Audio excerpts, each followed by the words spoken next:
Hay lugares que no están abandonados, solo están ocupados de otra forma. Poveglia es una pequeña isla frente a la costa de Venecia, un punto diminuto en el agua que no aparece en los folletos turísticos, un lugar al que no se permite el acceso al público. La razón oficial es que sus estructuras son peligrosas, que podrían derrumbarse.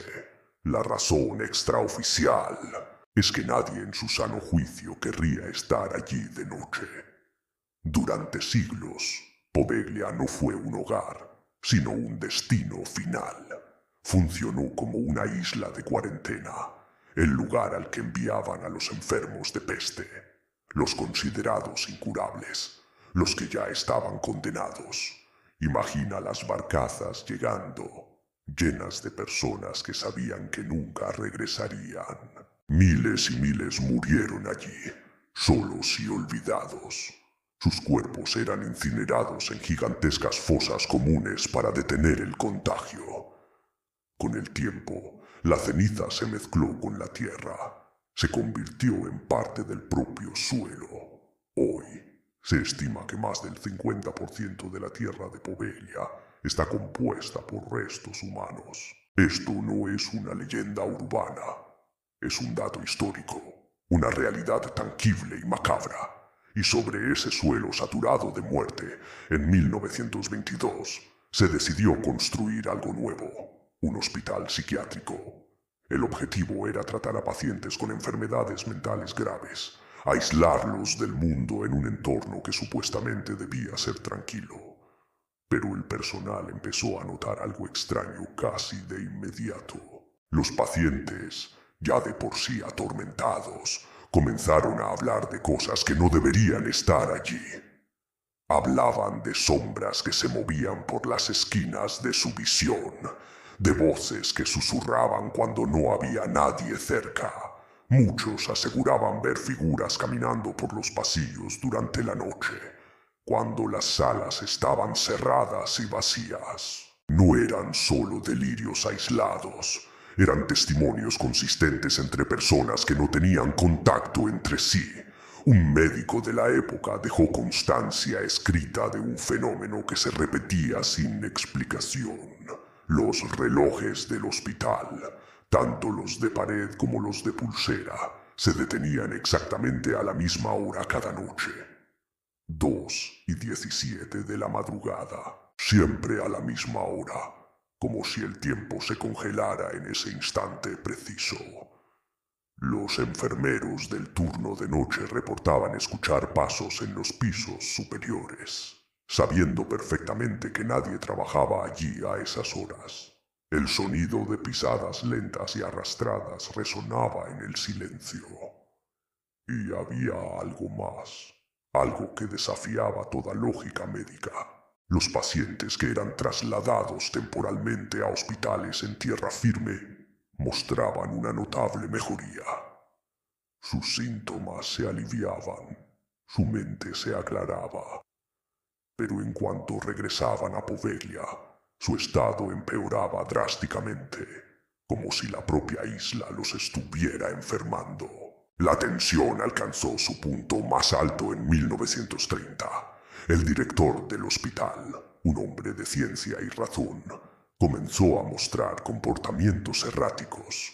Confesó a sus colegas que escuchaba voces, voces que parecían provenir del campanario de la vieja iglesia. Decía que alguien lo llamaba por su nombre desde la torre. El personal cercano afirmó que el director pasaba noches enteras subiendo a lo alto del campanario, hablando solo, gesticulando en la oscuridad. El 17 de agosto de 1930, la tragedia se consumó. El director fue encontrado muerto al pie de esa misma torre. La versión oficial fue un suicidio, un hombre atormentado que saltó al vacío. Pero los pocos testigos que se atrevieron a hablar contaron una historia diferente.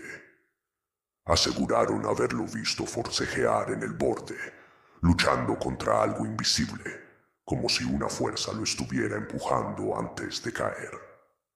Tras su muerte, El hospital psiquiátrico fue cerrado abruptamente.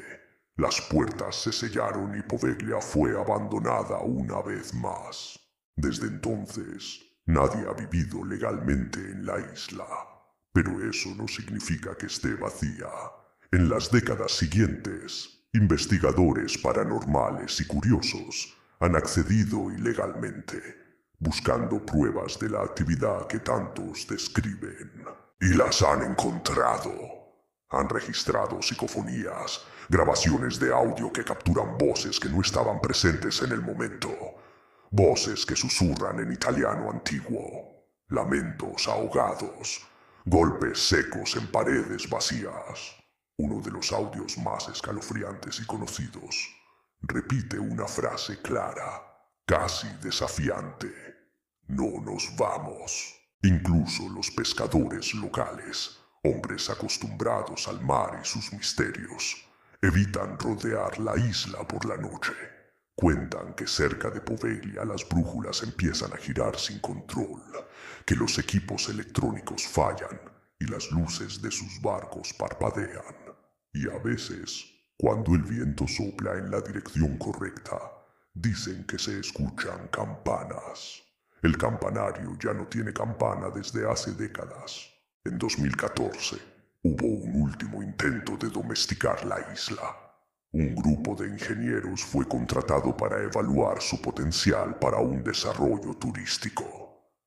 Abandonaron el proyecto después de solo 2 noches. El informe final que entregaron a sus superiores nunca se hizo público. Fue clasificado. Sin embargo, años después, uno de ellos rompió el silencio en una entrevista anónima. Declaró que durante su estancia, todas las noches despertaban sobresaltados exactamente a la misma hora, 2:17 de la madrugada, y que, al despertar, escuchaban algo caminando alrededor de su campamento. Pasos lentos, pesados, arrastrados, cada vez que encendían sus potentes linternas para barrer la oscuridad. No había absolutamente nadie. Hoy, Poveglia sigue cerrada, envuelta en maleza y silencio. Quizás no por el peligro estructural de sus ruinas, sino porque algunos lugares no quieren ser reabiertos.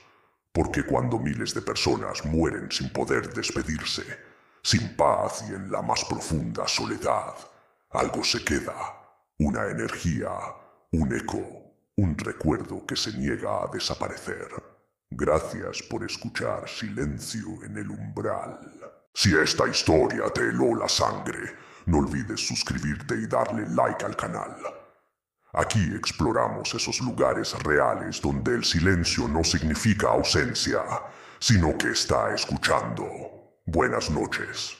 Y recuerda, si un sitio es demasiado silencioso, quizás es porque está prestando atención.